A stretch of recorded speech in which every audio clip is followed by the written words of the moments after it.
BJP के member Abdul उन्होंने 13 तारीख को अपने लोकल गवर्नमेंट स्कूल वहां पे गए बंगाल में, एंड वहां पे जाके टीचर से बोला कि हम आके ऑडिट करेंगे इसका नेक्स्ट डे।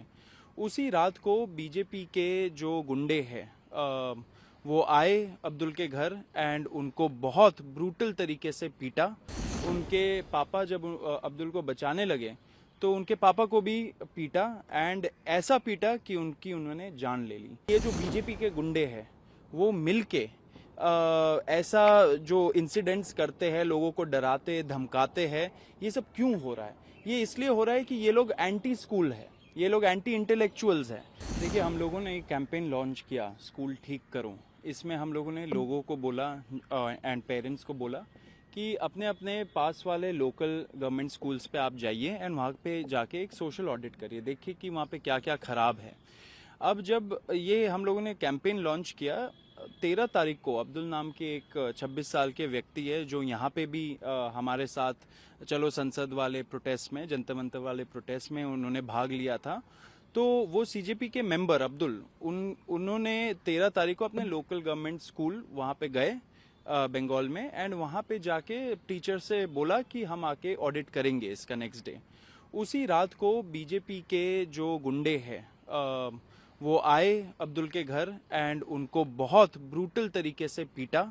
उनके पापा जब अब्दुल को बचाने लगे तो उनके पापा को भी पीटा, एंड ऐसा पीटा कि उन्होंने जान ले ली। आज हम लोग को कल हम लोगों को पता चला कि तबीयत उनकी बहुत ख़राब हो गई थी अब्दुल के पापा की, एंड शाम तक वो गुजर गए। तो बहुत बहुत निंदनीय चीज़ है, ऐसा हो रहा है। हम लोग तो एक कैंपेन चला रहे कि गवर्नमेंट स्कूल्स ठीक करें, मतलब इसमें बताइए सब लोगों को सपोर्ट करना चाहिए, कोई भी विचारधारा के लोग हो। लेकिन ये जो बीजेपी के गुंडे हैं वो मिलके ऐसा जो इंसिडेंट्स करते हैं, लोगों को डराते धमकाते हैं, ये सब क्यों हो रहा है? ये इसलिए हो रहा है कि ये लोग एंटी स्कूल है, ये लोग एंटी इंटेलेक्चुअल्स हैं। ये इनको लगता है कि शिक्षा से क्या होगा, गुंडाबाजी से होता है सब कुछ। तो गुंडागर्दी में लोगों को भरोसा नहीं है। आप अगर सोच रहे हो कि ये सारे इंसिडेंट्स करके आप यंग लोगों को, युवाओं को डरा दोगे, तो आप गलत फहमी में जी रहे हो। जब टाइम आएगा आप लोगों के खिलाफ भी बहुत सख्त कार्रवाई होने वाली है। ग्राउंड लेवल पे अवेकनिंग चल रहा है, एंड ग्राउंड लेवल पे लोग आप देखोगे इतने सारे बच्चे खुद ब खुद जेन अल्फा, जेन एक्स, जेन जी सारे मिलके अपने स्कूलों को ठीक करने में लगे हुए हैं। इसमें उनको हेल्प करने के बजाय आप लोगों का मर्डर कर रहे हो। मतलब बताइए, शर्म आनी चाहिए। बीजेपी वाले भी जो है उनको भी समझना चाहिए कि ये सारे चीजें पोस्ट जंतर मंतर इंडिया में नहीं चलेगी, युवा एक्सेप्ट नहीं करेगा। उनको अपोलोजाइज करना चाहिए इस चीज के लिए। इसलिए हमारा जो एक डेलीगेशन है, आशुतोष रांका जी जो है, आशुतोष जाएंगे बंगाल, कल जाके अब्दुल से मिलेंगे, उनके फैमिली से मिलेंगे, एंड पुलिस को बोलेंगे कि ऐसे लोगों को सख्त से सख्त सजा देनी चाहिए। एंड जब तक सजा नहीं मिल जाती है, जब तक उन्हें justice, they are not brought to justice, तब तक हम लोग रुकेंगे नहीं। सीजेपी का पूरा फैमिली एंड सारे युवा अब्दुल के साथ है, अब्दुल के फैमिली के साथ है। सौरभ, इसमें आशुतोष के अलावा और कौन कौन जाएंगे साथ? आशुतोष के साथ जो हमारे दूसरे सीजेपी के मेंबर्स हैं वो सारे लोग जाएंगे। नहीं, हमारे तरफ से आशुतोष जा रहे हैं, एंड साथ में जो दूसरे हमारे स्टेट लेवल लीडर्स हैं एंड सेंट्रल लेवल वॉलंटियर्स है, सब लोग जाएंगे। प्रधानमंत्री ने कल दिमागी नक्सल का जिक्र किया, कैसे देखते हैं? आप सबने भी उसको बाद में करा, चिदम्बरम ऑल्सो सेड कि आई एम ऑल्सो दिमागी नक्सल, मोइत्रा, तमाम लोगों ने इसको कहा।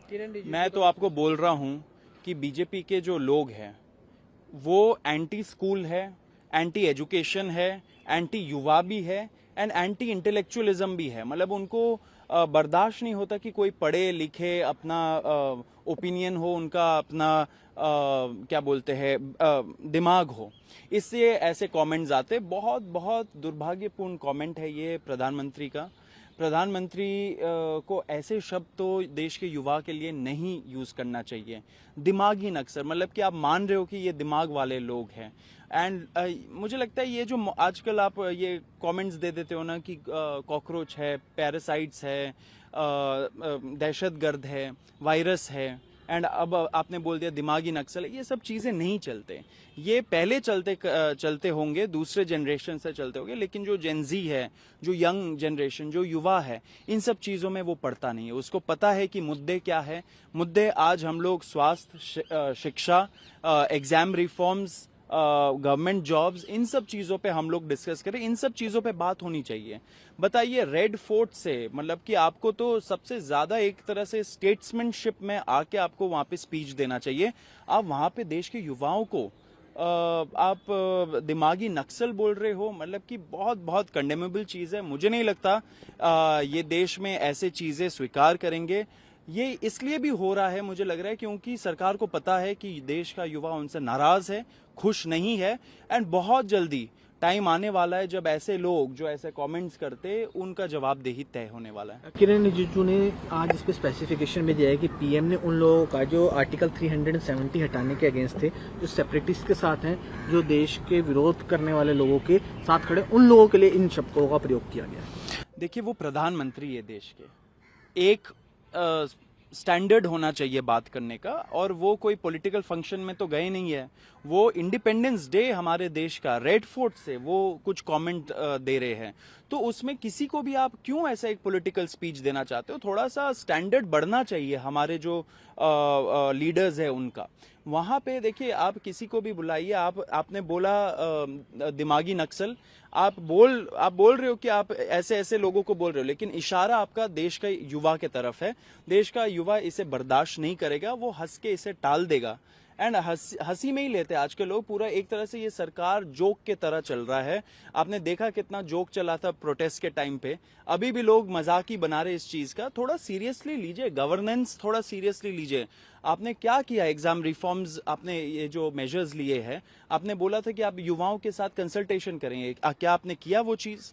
क्या आपने जो इतने सारे दूसरे प्रॉब्लम्स चल रहे हैं हमारे देश में, इतना बड़ा कैंपेन चल रहा है स्कूल ठीक करो वाला, उस पे आप लोगों ने कोई सहयोग किया? क्यों आप मिलके देश के युवाओं के साथ स्कूल को ठीक नहीं करना चाहते हो? आपको तो बोलना चाहिए कि जो युवा जाना चाह रहे हैं स्कूल, वहां पे हम लोग भी चलेंगे साथ में। आपके लोकल एमएलए को भी चलना चाहिए, बीजेपी के एमपीज को भी चलना चाहिए। ये सब ना करके आप बोल रहे हो कि दिमागी नक्सल एंड वगैरह वगैरह, ये सब आप बंद कर दीजिए। देश का युवा जवाब मांग रहा है, गवर्नेंस मांग रहा है। आपको गवर्नेंस पे फोकस करना चाहिए, ना कि ऐसे ये चीप कमेंट्स पे फोकस करना चाहिए। Manan Mishra, the whole matter that held with it, he apologized, and still Ashutosh also said.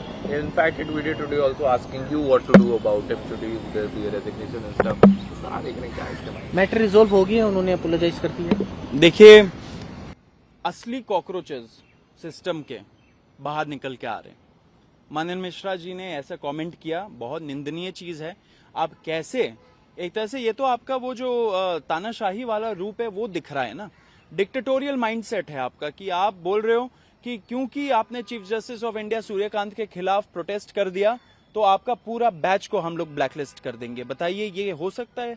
ये तो लोकतंत्र है। आप बार काउंसिल ऑफ इंडिया के चेयरमैन हो 2012 से, मतलब कि आप लॉयर्स को रेगुलेट करते हो, उनके लिए रूल्स बनाते हो, तो आपको तो लॉ का बहुत बड़ा विद्वान होना चाहिए था। लेकिन आपने ऐसा ऑर्डर पास किया जो एकदम इलीगल, एकदम असंवैधानिक ऑर्डर है। तो अब मुझे तो लगता है मनन मिश्रा जी को अपना डिग्री दिखाना चाहिए कि कहां से उन्होंने लॉ पढ़ा, कहां से वो ऐसा ऑर्डर पास करते। कुछ उन्होंने ऑर्डर अगर आप पढ़ोगे, उसमें कोई भी लॉ के प्रावधान को उन्होंने इंडिकेट नहीं किया। वो उन्होंने एक तरह से फरमान जारी कर दिया। वो उत्तेजित हो गए ये पढ़ के, उन्होंने अपने पीएस को बोला कि लाइए लेटर हेड, वहां पे बार काउंसिल ऑफ इंडिया के लेटर हेड में उन्होंने पास कर दिया एक फरमान।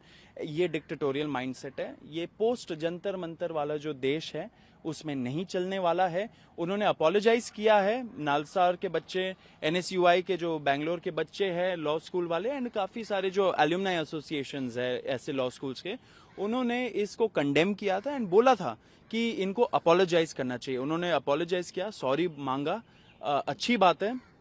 लेकिन कॉकरोच जनता पार्टी ये बोलती है कि देश के जो लॉ स्टूडेंट्स हैं, जो लीगल कॉकरोचेस हैं, उनको डिसाइड करना चाहिए क्या इतने में वो खुश है, क्या इट्स डन ब्रो वाला बात आ चुका है। अगर इफ इट्स नॉट डन, फिर तो उनको रेजिग्नेशन मांगना चाहिए। लेकिन ये हम चाहते हैं कि ग्राउंड लेवल पे अवेकनिंग हो, ग्राउंड लेवल पे बच्चे ऑर्गेनाइज हो, एजिटेट करे अगर जरूरत पड़े, एंड हम सारा सपोर्ट उनको करने के लिए तैयार है, but the decision has to come from these legal cockroaches. अगर वो रेजिग्नेशन चाहते हैं हम उनको सपोर्ट करेंगे, अगर उनको लगता है कि रेजिग्नेशन नहीं सॉरी से काम चल जाएगा तो हम उनको सपोर्ट करेंगे।